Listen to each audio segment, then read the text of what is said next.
Assalamualaikum warahmatullahi wabarakatuh.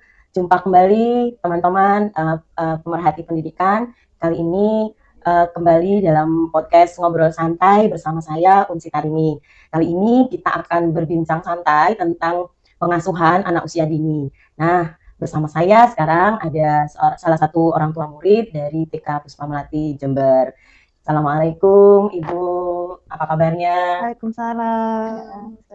Gimana kabarnya Bu, sehat? Alhamdulillah sehat. Sehat. Nih, santai saja ya Bu ya, kita mau ngobrol tentang pengasuhan anak-anak. Nah, ini kan kebetulan Ibu orang tua dari Ananda siapa Bu? Aprilia Zainab Azhara.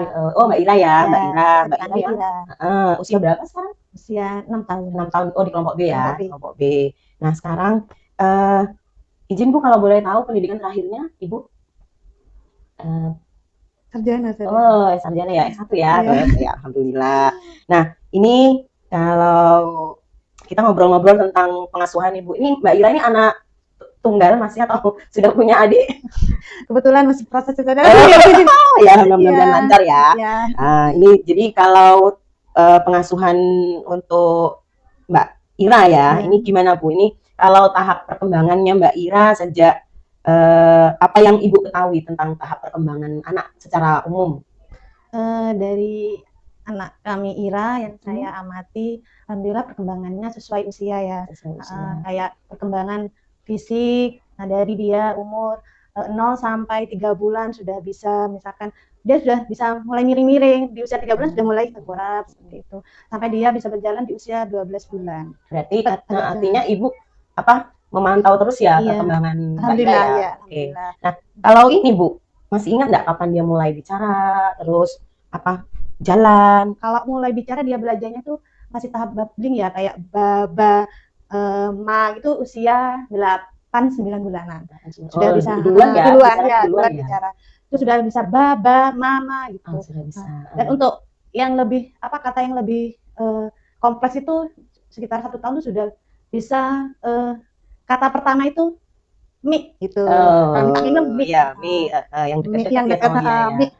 Kalau dia kenal aku nangis, aku marah gitu itu kapan Bu? Kira usianya itu 1,5. Sudah bisa mulai kalau enggak ini nangis gitu ya. Kalau dia ngerti ke orang, misalkan kalau bukan ibu itu sebenarnya 8 bulan sudah paham. Kalau dia digendong dengan lain orang nangis gitu ya. Kalau dia itu mulai 8 bulan. Kalau dia sudah mau minta sesuatu nangis itu 1,5 tahun itu sudah mulai bisa nampakkan kalau dia itu pengen ini kayak tantrum gitu ya. Nah, tahapan-tahapan itu Ibu taunya dari mana kalau anak saya sudah berkembang sesuai dengan tahap usianya gitu? Taunya dari mana Ibu?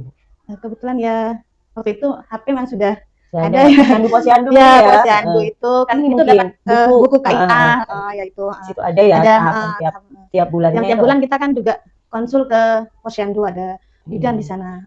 Oke. Kalau ini Bu, kalau rutinitas setiap hari ini Ibu full tidak dengan anaknya Bu? Sekitar ya full kan. 24 jam itu kira-kira berapa lama Ibu sama anak? Sehari dalam 24 jam sehari semalam itu. Sebenarnya saya kan juga bekerja, kebetulan saya bekerjanya kan ngajar PAUD nggih. Oh ya, jadi saya bawa, jadi selalu saya. Jadi ya kurang lebih 24 jam itu ya sama anak ya karena selalu dibawa. Pintar duluan anak. Ini kalau ngajarkan ini Bu, ngajarkan disiplin itu gimana kalau ke anak nih? Kalau anak sendirilah ya. Untuk usia kalau sekarang kan anak saya itu Ira kan sudah 6 tahun ya. Untuk mengajarkan disiplin, misalkan disiplin itu kan anak saya itu sulitnya kan di makan. Makannya itu rewel. Jadi untuk disiplin makan itu yang sekarang saya terapkan bahwa pagi itu harus makan sehari 3 kali. Karena makannya itu sekarang tuh nggak ada minat untuk makan, padahal sudah sulit. Makannya itu sudah vitamin, sudah apakah kalau makan ya Bu? Kalau untuk lain-lainnya gimana? Kalau lain-lainnya misalkan di rumah itu kan sekarang udah 6 tahun biasanya kan ada teman ya bawa ke rumah. Yang disiplinnya itu ya kayak kalau misalkan mainannya beresin mau beresin mainan kayak aja. Ini meletakkan sepatu meletakkan sepatu kalau sudah pulang sekolah, tasnya dan sudah bisa. Kalau ganti baju tempat kotor di mana itu sudah bisa. Sudah tahu. Nah, kalau ini Bu, ini sebenarnya kegiatan yang sudah jarang dilakukan, terutama oleh orang tua, walaupun tidak semuanya ya. Kalau untuk ini membacakan buku cerita gitu ini gimana Bu? Frekuensinya Ibu ke anak ini dalam 1 bulan berapa kali atau seminggu berapa kali? Alhamdulillah kan saya kan juga dia ikut sekolah sama saya kan. Jadi dia udah mulai kecil sudah terbiasa dengan kertas, dengan buku, dengan krayon gitu.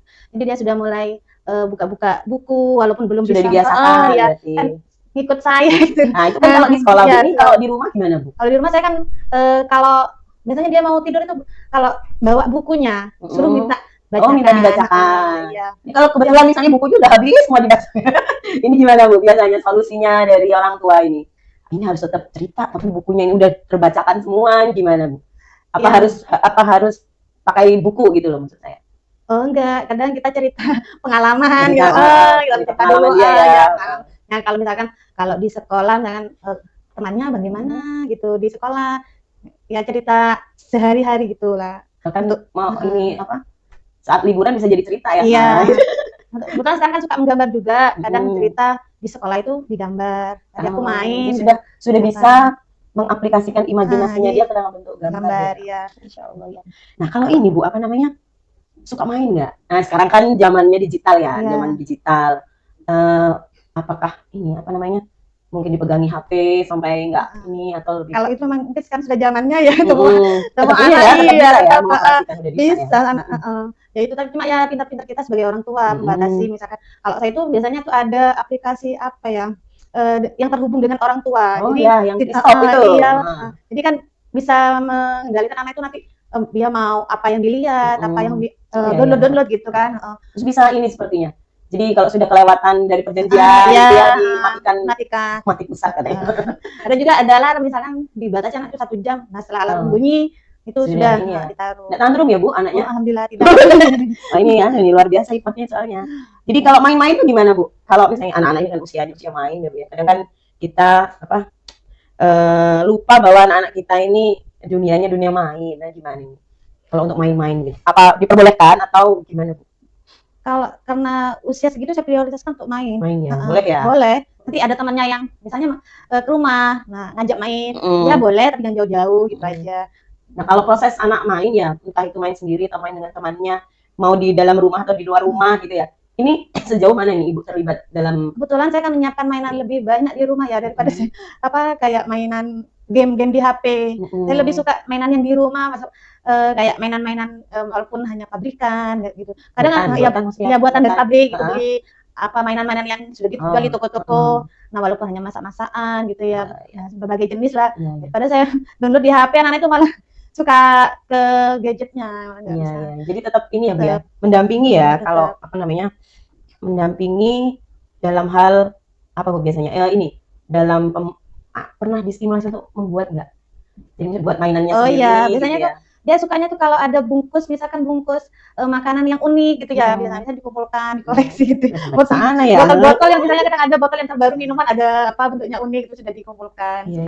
Buat main gitu. Kadang itu ini bagus Bu, jangan dibuang. Gitu. Jadi pemulung gitu. Dan ditata-tata gitu ya. Kadang juga sampai ada pun kresek, walaupun kresek bentuknya apa ada gambarnya itu nggak boleh dibuang gitu ya. Berarti dia sudah punya angan-angan ya. Nanti itu mau saya jadikan apa gitu ya. Itu ada kardus, kan sekarang kan banyak kardus bekas ya. Mau buat itu rumahnya kucing gitu ya. Ya kan suka kucing juga. Oh iya. Nah ini kalau ini Bu kita agak geser sedikit top up tentang emosi dan komunikasi ini. Jadi kalau saya melihat sepintas obrolan kita sampai ini. Ibu kan ikut mendampingi anak ya, tumbuh kembang dia itu Ibu sangat tahu persis. Jadi berarti kan kalau untuk komunikasi dengan anak ini gimana Bu? Apakah sering diajak ngobrol atau ngobrolnya ya waktu di sekolah saja karena bareng gitu? Alhamdulillah komunikasi terus ya selama ya di sekolah, di rumah itu terus kan memang anak mama artinya nggak bisa ditinggal juga. Tidak ada orang lain ya Bu ya di rumah ya, tidak ada orang lain ya. Jadi memang ayahnya juga Berarti Ya. intensitas ngobrolnya, Ya, tiap komunikasi waktu sering ya. kan. Jadi Terus tidak ada yang diem-dieman gitu ya. juga saya nggak nyewa pengasuh apa. Jadi Tuh kan, oh ya, kan hmm. selain ibu kan ada ayah ya. Apakah Ada ayah ayah. juga sama? Maksudnya sama intensitas ngobrolnya? Kalau ayah kan ayah juga punya kewajiban Kerja kerja ya? juga ya. Jadi kayak kalau pulang jadi sempatkan juga Ah, gitu. gurau gitu. Ya artinya anak juga dekat ya Iya, sama ayah dekat, ya. alhamdulillah dekat. Nah kalau anak misalnya lagi ini Bu, dia lagi marah atau lagi sedih, takut, ini responnya ibu gimana? Pernah dulu itu dia takut karena anak saya itu apa ya, takut karena ada lubang-lubang gitu waktu masih kecil, nggak tahu ya, kayak kursi kecil itu lubang, takut. Iya, Jadi ya setelah dia agak besar itu usia TK, saya kasih tahu bahwa itu lubang itu hanya apa ya, nggak bahaya gitu. Karena kan ke kamar mandi, ke toilet itu, ke kloset dia aja takut karena kan ada lubang. Iya, lubangnya itu. Ada masalah gitu dengan Iya, lubang ya. Tapi sekarang bagaimana? Oh sudah enggak ya. Jadi kalau kadang ini kan anak-anak ini kan kadang ini ya, apa namanya? Kalau ingin sesuatu, kepingin dituruti gitu ya, pakai nangis. Alhamdulillah kalau tantrum di tempat-tempat yang bisa pengen beli apa itu nggak pernah ya. sampai. Cuma dia ya takutnya mati lampu gitu kalau. Berarti ada trauma untuk beberapa hal ya. Nah kalau ini apa namanya? Nah ini kan kadang wujudnya kita sayang ke anak ini kan macam-macam ya Bu ya. Kadang ada dengan verbal, ada dengan apa ya fisik. Nih biasanya apa Bu? Biasanya kalau dengan kasih pelukan. Kasih pelukan ya. Cium-cium ya, cium-cium. Diberi pelukan, pasti suka ya dia ya. Dipeluk-peluk. Yang penting apa menenangkan itulah rasa takutnya itu. Seneng ya dia ya. Tapi yang lebih sering itu dipeluk ya Bu. Kalau misalnya memberikan pujian apa itu iya, misalnya kalau bisa menempatkan dia sudah bisa sesuatu lah, ya alhamdulillah sudah bisa gitu ya, sudah bisa naruh sepatu sandalnya di tempatnya, sudah pintar sekali ya, sudah gitu. Nah, sudah iya ya betul. Kalau pola makan anak gimana Bu? Itu yang sekarang masih jadi PR ya. Kenapa Bu? Ini karena lebih cenderung ke gimana ya? Tidak suka makanannya atau sulit makan atau bagaimana? Ya nggak punya nafsu makan. Dia sukanya kan apa ya, kayak usus gitu, masa tiap hari mau dimasakin usus gitu ya. Mengenalkan makanan lain gimana Bu kalau mengenalkan? Kalau mungkin dari kecil ya, misalkan sering ngasih itu dulu waktu kan bakso gitu ya, mungkin jadi sayurannya jadi sekarang yang itu yang jadi kesalahan kuat ya. Iya, jadi kesalahan saya itu mungkin dari kecil tidak mengenalkan kayak sayuran gitu. Mana yang cepat gitu ya. Mana yang cepat terus rasanya itu cenderung kuat yang kayak lesbian gitu ya. Sekarang ya itu yang jadi kesalahan. Berarti diatur ulang. Jadi sekarang saya harus mengubah lagi, mengenalkan dari awal. Alhamdulillah saya sudah mau kayak wortel, kentang itu di sayur sop. Gitu. Mungkin kayak itu ya, berarti harus bergedel itu kan kentang ya berarti mengenalkan, misalnya mau mengenalkan sayur itu tidak wujud sayur dulu, tidak kelihatan sayur ya, jadi sayurnya diapakan gitu ya. PR-nya masih dalam ini ya, untuk makan ya. Pola makannya juga. Kalau di usia 6 tahun sekarang ini masih rutin nggak Bu untuk memeriksakan kesehatan? Jadi kayak seperti kalau gigi itu kan juga rutin ya 6 bulan sekali, atau kesehatan yang lain misalnya apa ya selain itu, atau mungkin tumbuh kembangnya ya itu kita konsultasi tiap bulannya tuh ya ke dokter anak itu karena makan itu nggak mau masih ya. Usia juga usia 6 tahun masih tercover nggak? Sudah sekolah kayaknya. Ikut sekolah ya. Sekolah. Nah, kebetulan sekolah juga ada program apa ya, konsultasi tiap bulannya kita kan bisa konsultasi dengan gurunya di sekolah. Seperti vitamin itu berarti dapatnya dari sekolah ya, karena sekolah dengan kan apa saja Bu? Vitamin apa saja yang dapat dari? Vitamin A itu ya, terus obat cacing gitu. Kalau gigi? Kalau gigi ada dari sekolah juga ada.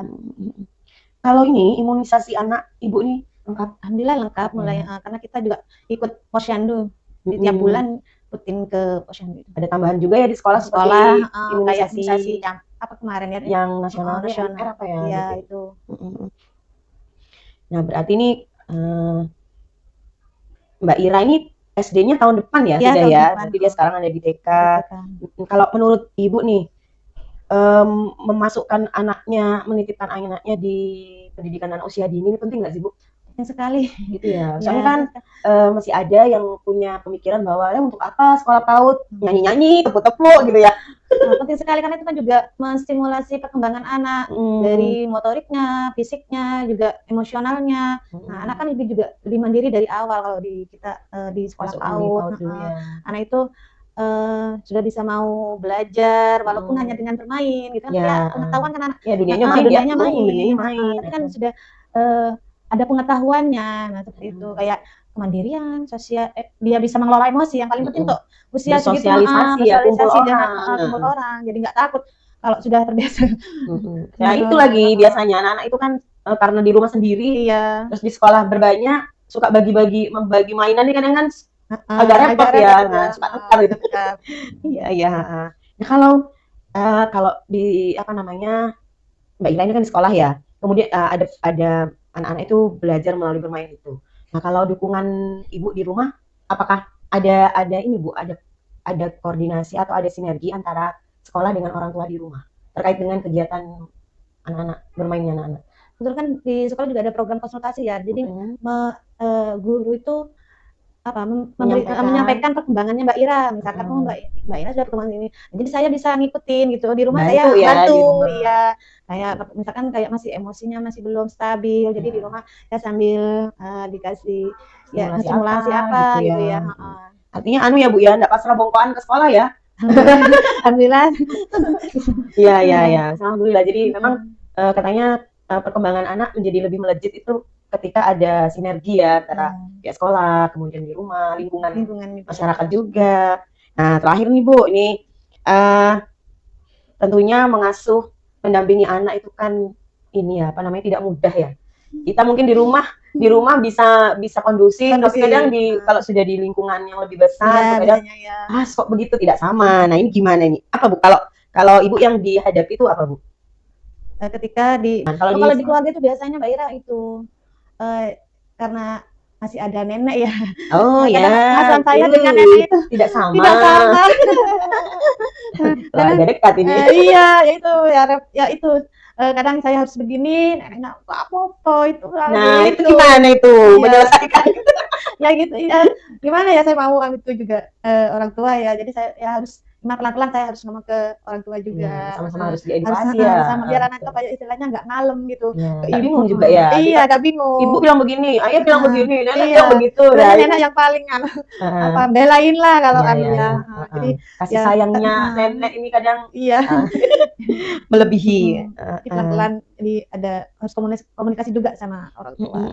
Nah terkait dengan itu ya Bu, ada tantangan, kemudian Ibu kan mencari solusi itu biasanya dari mana Bu informasi itu Ibu bisa akses? Jadi seperti misalnya saya kesulitan ini untuk koordinasi dengan orang tua di rumah terkait pengasuhan. Nah itu biasanya Ibu googling saja atau mungkin ada bertanya atau bagaimana atau ada sumber informasi lain yang bisa kebetulan di sekolah anak saya itu kan setiap tahunnya mendatangkan psikolog ya, jadi saya bisa konsultasi ke situ untuk perkembangan anak saya. Sekali. Iya, sama gurunya, sama ya yang terdekat dia di sekolah gitu. Artinya sumbernya banyak ya, jadi bisa tanya-tanya pertama tuh ke psikolog sekolah, ke gurunya, googling juga. Iya. Jadi ya Bu ya, apa namanya, artinya ketika kita menghadapi masalah itu tidak ada masalah yang tidak bisa dipecahkan selama kita mau berusaha. Baik Ibu, terima kasih atas waktu yang sudah diluangkan. Mudah-mudahan ini menjadi informasi, bisa menjadi inspirasi buat yang lainnya. Saya juga terima kasih, saya juga mendapatkan ilmu juga, ternyata tidak segampang itu ya orang tua mengasuh mendampingi anak-anak di rumah. Dan mudah-mudahan ini juga bisa bermanfaat untuk orang tua murid lainnya, khususnya di tingkat Puspa Melati. Terima kasih sekali lagi, semoga lancar ya ini melahirkan. Terima kasih Bu. Teman-teman sekalian, hari ini kita sudah berbincang dengan salah satu orang tua murid dari TK Puspa Melati terkait dengan pengasuhan. Jangan lupa nanti akan ada sesi ngobrol santai juga masih tentang topik pengasuhan, tetapi nanti bersama narasumber yang lain. Terima kasih atensinya. Wassalamualaikum warahmatullahi wabarakatuh. Oke, Assalamualaikum warahmatullahi wabarakatuh. Ayah bunda, pemerhati dan pejuang pendidikan, jumpa kembali di Ngobrol Santai bersama saya, Unsi Tarini. Nah, kali ini masih dengan topik pengasuhan anak. Saya ditemani oleh ibu muda yang cantik dan energik. Nah, Assalamualaikum Bu Reski. Ya, Waalaikumsalam, Bunda. Terima kasih ya Bu, sudah meluangkan waktu untuk ngobrol ini bersama saya di tengah kepadatan kegiatan Ibu. Ya, sama-sama. Alhamdulillah bisa sharing-sharing, Bu. Yes, Alhamdulillah. Nah, ini Bu, kata orang tuh tak kenal maka tak sayang ya Bu ya. Nah, ini sebelum lanjut ngobrol, bolehlah sedikit Bu Reski ini memperkenalkan diri supaya teman-teman dan apa namanya yang melihat podcast ini bisa tahu nih kemana nih kalau kalau ingin bertemu, ingin ngobrol sama Bu Reski. Silakan Bu. Baik, terima kasih. Assalamualaikum warahmatullahi wabarakatuh. Perkenalkan, saya Reski Lina Widyastuti. Saya dosen di Prodi PG PAUD FKIP UNED. Jadi kalau misalkan ingin bertemu dengan saya, bisa langsung ke Prodi FKIP di kampus Iya, gitu ya Bu ya. Tidak kemana-mana ya Bu ya. Lebih enak ketemuan di kampus ya Bu ya. Sekarang di domisili di Jember. Oh, di Betul, Jember. betul. Tidak Ya, bolak-balik Banyuwangi Bu. tidak. Sudah Oh, domisili, sudah jadi orang Jember sekarang. oh, Masya Allah. Lebih enak ketemunya. Nah, Oke. ini Bu Resti ini ada yang belum disampaikan ini. Bapak dan Ibu, teman-teman pemerhati pendidikan, Bu Resti ini alhamdulillah dapat amanah baru ini di eh, Prodi PG PAUD UNED. Masya Allah. Ketua ya Bu ya? Koordinator. Koordinator Prodi Oke. PG PAUD UNED. Dan beliau juga sebagai asesor loh ya. Asesor dan PDM. Masya Allah. Itu memang nggak salah nih. Bu Ini Resti harus menunjukkan ngomong. pekerjaannya banyak ini. Oh iya. Baik, Ibu. Ini kan kalau tentang pengasuhan ini berbalik lagi ke topik ya Bu ya. Kita ngobrol Siap. dulu. Kalau menurut Bu Reski ini sebagai akademisi ya Ibu ya, pengasuhan anak ini seperti apa Bu? Oke, jadi pengasuhan itu secara akademis itu ya, berarti kan berupa sebuah cara atau strategi yang dilakukan oleh orang tua untuk membesarkan dan mendidik anaknya. Dan itu pun dilihat dari perkembangan anaknya agar optimal, mulai dari aspek bahasanya, fisik motoriknya, kognitifnya, agamanya, sikap emosionalnya, dan lain-lain gitu ya. Sehingga itu pun peran penting orang tua agar anak-anak yang diamanahkan kepada mereka itu bisa tumbuh optimal. Gitu, Bu. Ya, jadi Dari memang sisi perspektif sebagai pengertiannya. sebagai Oke, orang tua ini memang harus menyertai terus ya Bu ya. tentu. Nggak boleh dititip-titipkan. Dititipkan pun itu harus Harus. ada bahan-bahan pertimbangannya gitu Bu. Karena kan kita istilahnya menitipkan sepeda motor saja kan kita juga ada yang jaga gitu kan, gitu. Iya, Apalagi anak kita seperti itu. betul-betul. Nah, gitu ya Bu ya. Jadi kemudian, nah kalau demikian, jika dibandingkan dengan pendidikan formal misalnya Bu, jadi atau lingkungan sosial lainnya, ini sejauh mana Bu? Peran orang tua ini dalam pengasuhan. Lebih penting mana nih Bu ceritanya? Kalau kalau definisinya pengasuhan seperti itu, kemudian lalu bagaimana ini posisi orang tua? Lebih penting mana Bu yang diasuh orang tua atau titipkan saja ke sekolah atau mungkin ada apa lembaga lain di masyarakat gitu Bu, bagaimana? Sebenarnya pengasuhan yang utama itu adalah orang tua gitu. Tetap Jadi orang kalau tua ya. ditanyakan lebih penting mana, pastinya orang tua karena kan orang tua yang membersamai anak dari dia mau tidur sampai dengan akan tidur apa setelah bangun tidur sampai dia akan tidur kembali gitu ya. Sehingga anak pun lebih banyak waktunya itu dengan orang tua.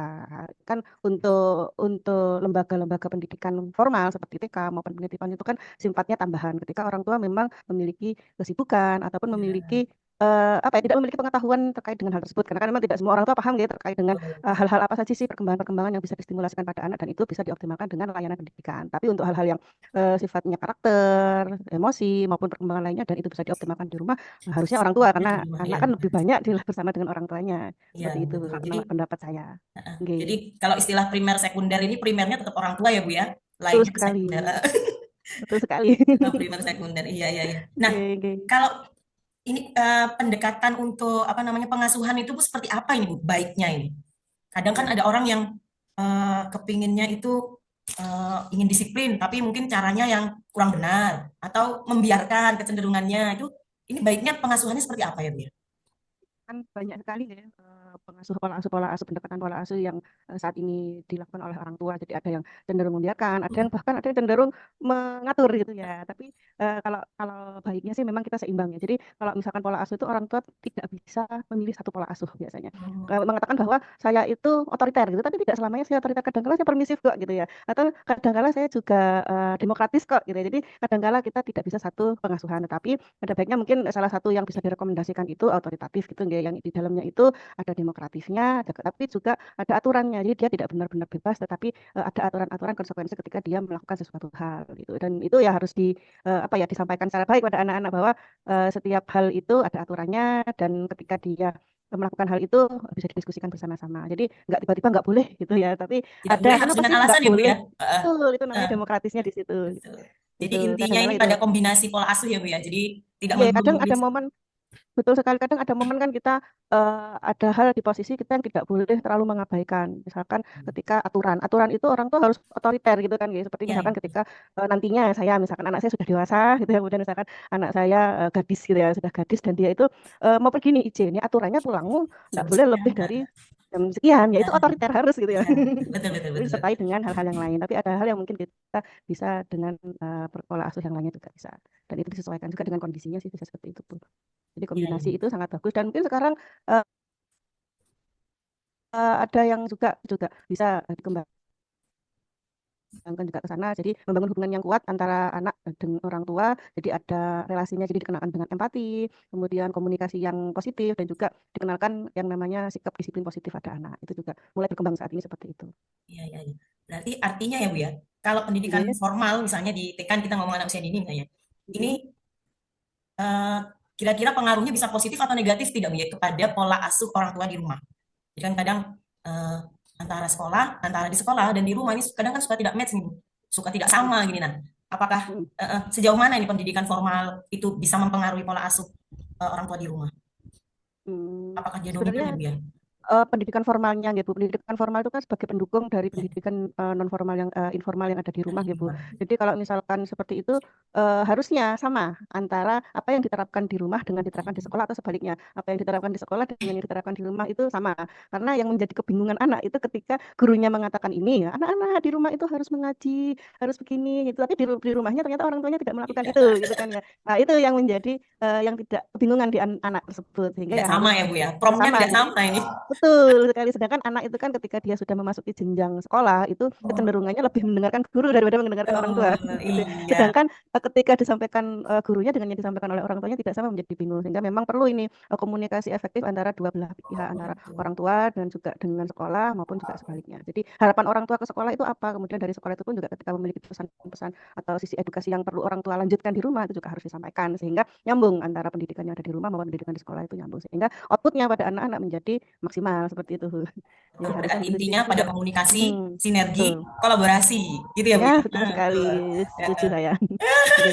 nah, ini anu Bu, kita ini kan segala sesuatu ini kan pasti eh, punya tantangan ya Bu ya. Pasti ada tantangan. Nah, ini Oke, kalau oke. yang sering ditemui orang tua dalam pendampingan untuk anak-anaknya, ini apa Bu biasanya tantangan yang paling sering dihadapi? Paling sering saya selama saya menjadi orang tua maupun menjadi akademisi itu saya menemukan dua, Bu. Menemukan dua. Satunya pola asuh yang berbeda gitu ya. Oh Jadi ya, ya, satu ya. itu ketidaksamaan pola asuh antara misalkan suami istri, istrinya ibunya bilang begini, ayahnya tidak support gitu ya. Ya. Ataupun ketika di dalam rumah itu ada orang lain seperti kakek nenek. Ah, Nah, ya, itu ya, ya, sangat-sangat ya. luar biasa tantangannya gitu ya. Sehingga Betul. anak itu bingung ini pola asuhnya itu jadi double-double. Kalau bilang ke mbahnya boleh, kalau sama ibunya nggak boleh. Atau ketika sama ayahnya boleh, sama ibunya nggak boleh gitu. Jadi akhirnya ibu ini menjadi sosok yang paling dibenci.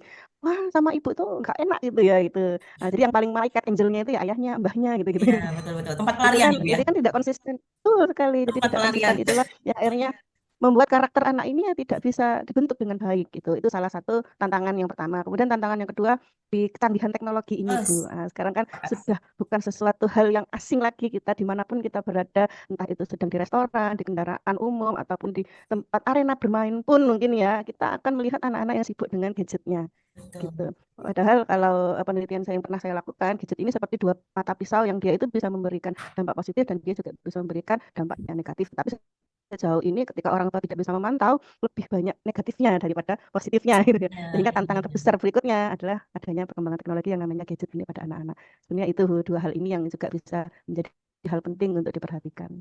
Jadi ibaratnya anu ya Bu ya, bersama tapi di dunia masing-masing. Kalau sudah pegang gadget semua Betul. bersama tapi di dunia masing-masing. Hmm.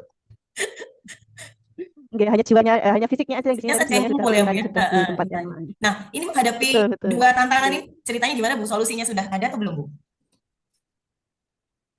Kalau di pengasuhan ya memang harus ada komunikasi pengasuhan yang untuk anak-anak baiknya seperti apa. Harusnya ada kerjasama yang baik antara seluruh anggota keluarga gitu kan ya. Apalagi ketika anak tersebut sudah menunjukkan indikasi-indikasi yang negatif, maka harus segera dilakukan satu pengasuhan yang sama.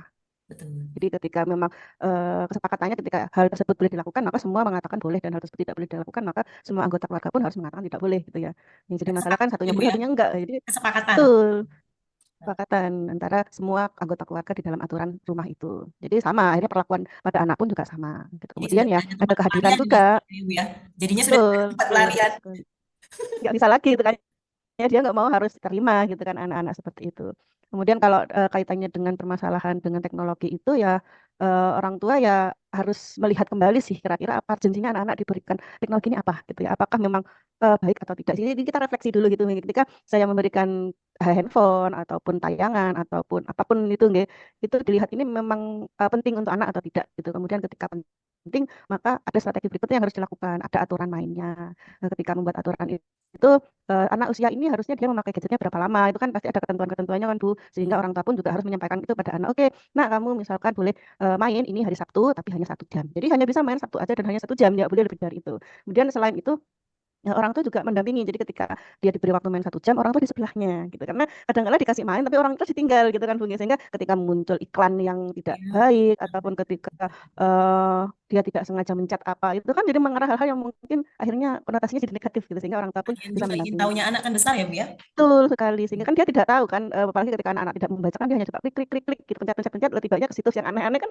yang bilang minta gitu, nggih. Sehingga ya orang tua harus berada di samping anak sambil oh ini loh. Ah, jadi dia sisi kognitifnya dapat, bahasanya dapat, bonding dengan orang tua pun juga tetap ada, jadi tetap ada interaksi ketika walaupun dia bermain dengan gadget. Kemudian ketika menggunakan sosial media pun ketika kita memutuskan bahwa oh anak ini boleh nih kita berikan gadget misalkan, nggih, maka orang tua harus apa ya memantau handphonenya gitu. Nggih. Jadi kalau misalkan anak usia dini itu ada yang namanya parental control, aplikasi parental control di situ orang tua bisa men-setting dulu di handphonenya anak itu dengan menggunakan aplikasi parental control. Jadi disetting dulu, oh dia bisa mengaksesnya aplikasi ini, jamnya durasinya segini itu sudah disetting sedemikian rupa. Kemudian juga eh apa namanya ketika bentar, bentar ya. Ya, terus ketika ini pun jadi lupa saya gara-gara iklan. Sebentar nggih. Ketika tadi sudah nggih aplikasinya, kemudian Nah, juga jadi apa ada eh kontrol dari orang tua. Jadi kalau ini bisa ke lock sendiri ya, buka kunci sendiri gitu ya. betul, Hmm. betul itu. Kalau Jadi ini itu misalnya bisa Bu, dilakukan. apa namanya menggunakan, nah kalau itu kan HP itu sudah tidak bisa kita tiadakan memang ya Bu, zamannya kita sudah zaman digital, kata Ali bin Abi Thalib ini katanya didiklah anakmu sesuai zamannya. Nah itu kan juga Jamnya betul.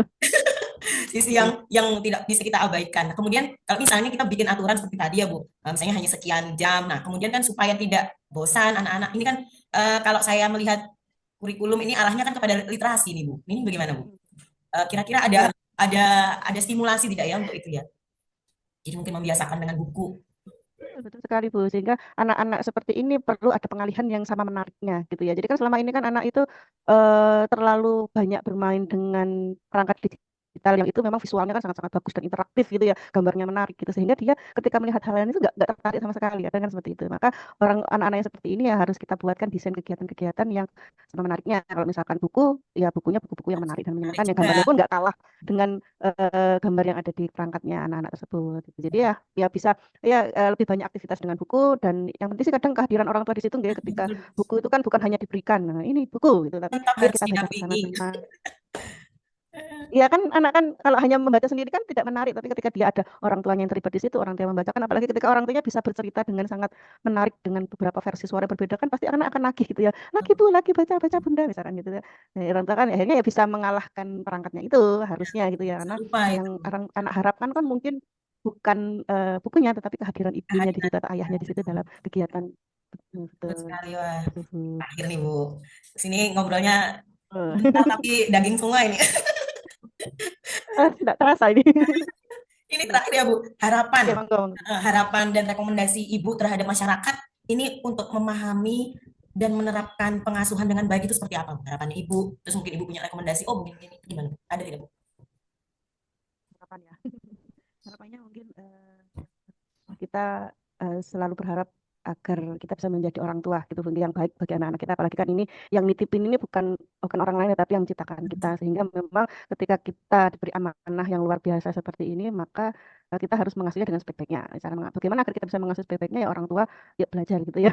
Ya, Jadi belajar pengasuhan, belajar bagaimana mendidik anak, menstimulasi perkembangan anak gitu ya. Dan itu bisa didapatkan dari mana saja. Sehingga mungkin sekarang banyak sekali konten-konten edukasi, tidak hanya dari YouTube, tidak hanya dari Instagram, tapi juga bahkan TikTok pun sekarang ada konten edukasi, sehingga perkembangan teknologi ini juga bisa menjadi sarana orang tua untuk belajar gitu ya. Jadi jangan malas untuk mencari hal-hal baru terkait dengan pengasuhan, karena eh, kemajuan terus berkembang, perilaku anak pun terus berkembang, maka pengetahuan orang tua pun juga terus berkembang, sehingga kita nggak kalah ketinggalan pada anak-anak. Karena kan pengasuhan orang tua zaman dulu dengan orang tua zaman sekarang kan pasti berbeda. Maka perilaku anak zaman dulu dan perilaku anak sekarang juga sekarang pun sangat berbeda berbeda. sekali.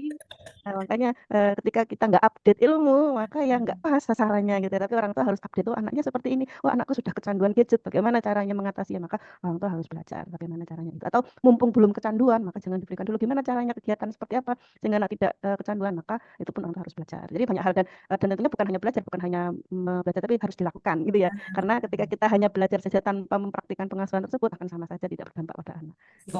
Ya. Betul sekali. Dan tadi komitmen bersama dengan seluruh keluarga. Ketika kita sudah belajar, mungkin yang belajar satu orang ibunya gitu ya, karena mungkin ayahnya sibuk bekerja atau seperti apa. Atau mungkin ketika kakek neneknya ini gagap teknologi, yang belajar ibunya, mungkin ibunya bisa sharing, oh tadi sudah belajar seperti ini, yuk kita terapkan bersama-sama pada anak kita. Itu semakin sangat baik gitu ya, sehingga belajar kemudian mempraktikkan bersama dengan seluruh anggota keluarga itu akan menjadi sangat-sangat efektif insya Allah pada anak-anak kita. Itu Bu. Ya. Mungkin saran dari saya. Sedikit tapi diimplementasikan.